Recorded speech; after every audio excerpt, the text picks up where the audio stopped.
그러니까 귀신이라는 존재는 그래요. 가족과 친지와 부모와 어떤 이런 분들이 몸을 놔둬서 분리해서 수만 군데를 돌아다닐 수도 있어요. 이 혼령체는 그 기능을 하거든요. 예를 들어서 이런 거나 마찬가지야. 손오공이 머리카락을 하나 딱 꼽아갖고 후 그러면 다시 원숭이가 나오죠. 뭐 그와 유사해요. 혼령체는 자기 혼령체를 살짝 나눠서 또 다른 똑같은 혼령체를 만들어요. 근데 사고 체계가 똑같아. 딱 만들어졌어도. 너는 너, 나는 나, 뭐 누군가 하나 본체가 있고 혼령체가 또 있어서 본체가 혼령체를 관찰하고 바라보고 뭔가를 컨트롤하는 게 아니야. 그냥 자연스럽게 분리돼. 해갖고 각자 지들이 알아서 딴 거 해. 그랬다가 사라지든 뭉치든 흩어지든 다시 뭐 이렇게 되든 해요. 그게 영체예요.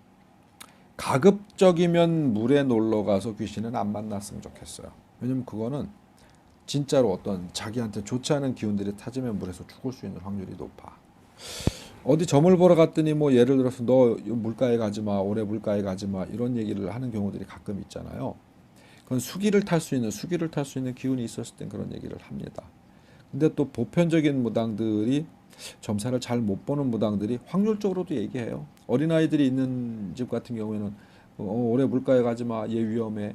뭐 그건 점 봐서 하는 얘기가 아니야. 그냥 하는 얘기지. 위험할 수 있거든요. 영적 존재는 그렇게 인식하시면 될 것 같아요. 그 이외에 어떤 이 신이라든가 뭐 귀신의 등급 뭐 이런 이야기는 제가 그 천기누설 허튼 소리에 좀 나름대로 체계적이게 이야기해 놓은 게 있어요. 지금 이 시간에는 여러분과 이건 나의 일기니까 내가 그냥 편하게 여러분께 어떤 이 정보 전달이라기보다 귀신은 그렇다. 이거 조금 친숙하게 느꼈으면 좋겠다라는 생각을 해요. 귀신은 항상 주변에 머물고 있었다라는 이야기 자체가 좀 친숙하게 느껴졌으면 좋겠다라는 생각에서 여러분께 드리는 얘기였고요. 또 하나, 이건 문화적 차이인데 우리가 귀신에 대한 존재들을 점점점 불편하게 느껴지게 된 것은요. 장례 문화가 변화하면서 그래요. 장례 문화가 언제부터 변화하냐면은 일본이 우리나라를 이렇게 짓밟으면서 장례 문화가 일본식 혹은 그 다른 나라식으로 많이 흐트러뜨려 놨어요.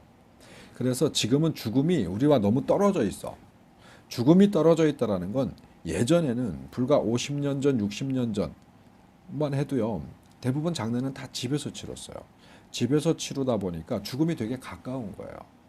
누구네 누가 돌아가셨어? 그럼 아우 마음 아파라. 쯧쯧쯧쯧 이 정도였어요. 근데 이젠 아예 집과 분리되어 있는 장례식장이라는 곳으로 분리되면서 우리와 죽음이 멀어진 거야. 죽음이 멀어지면서 좀 특별한 형태로 받아들여지는 거예요. 그러니까 죽은 자의 기운이라고 하는 것 자체를 우리가 좀 갭을 두고 보는 거예요. 근데 예전에 우리는 장례 문화는 잔치처럼 치렀어요.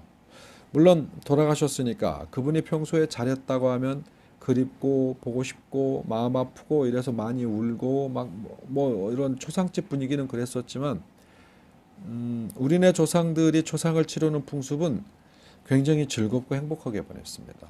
그래서 초상집에는 기생도 옛날에 갔어요.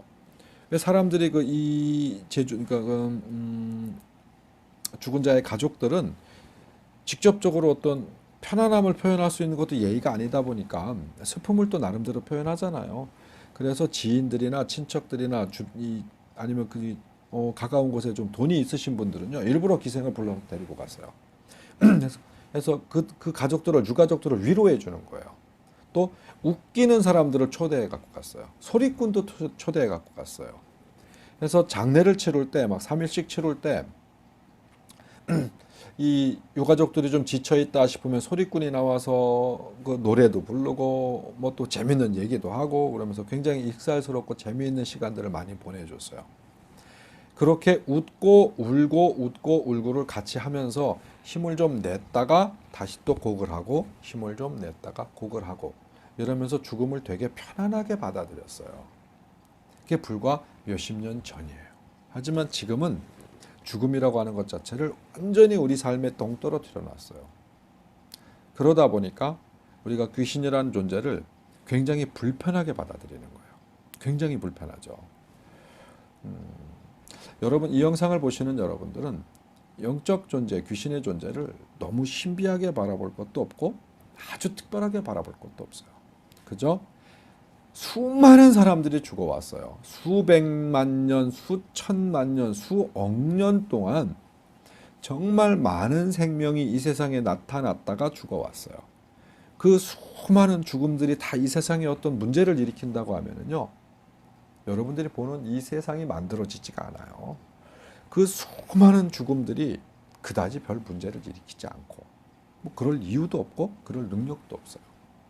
가까운 예를 들어서 여러분들이 살고 있는 집이 어딘지 모르겠지만, 여러분 살고 있는 곳을 생각해 보세요. 뭐 시골이라고 하면은 예전에 뭐 근처에 무덤도 있었고 뭣도 있었고 하겠지만, 뭐 도의 심지라고 하면 그런 것도 없었던 터가 있을 수 있어요. 하지만 500년 전 과연 그 땅에는 묻힌 시신이 없겠는가? 여러분들이 지금 살고 있는 그 집 자체에도 언젠가 100년 전, 200년 전, 뭐 1000년 전, 2000년 전 수많은 사람들이 죽었어요. 많은 생명들이 죽어서 흙이 되어 있었습니다. 그 흙을 집 짓는다고 벽돌로 만들고 뭘로 만들고 해갖고 그 흙을 발라서 쓰는 거예요.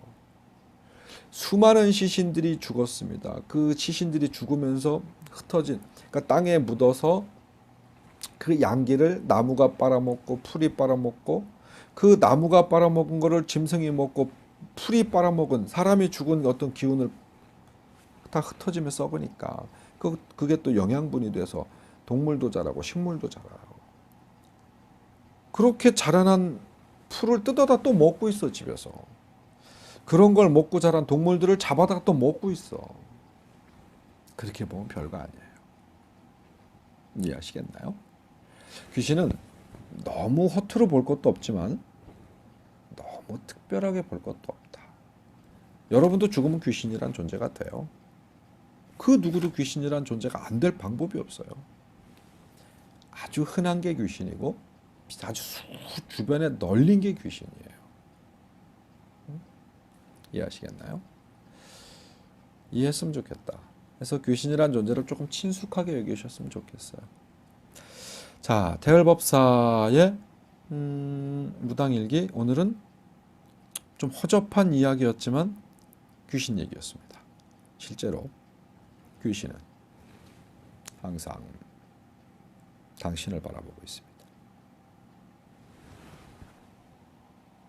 진짜로. 하지만 아무 영향 안 주니까 걱정하지 말기. 좀 재미도 있으면서 겁도 좀 주려고 그랬는데 재미도 없고 겁도 안 나는 그런 영상이 됐네.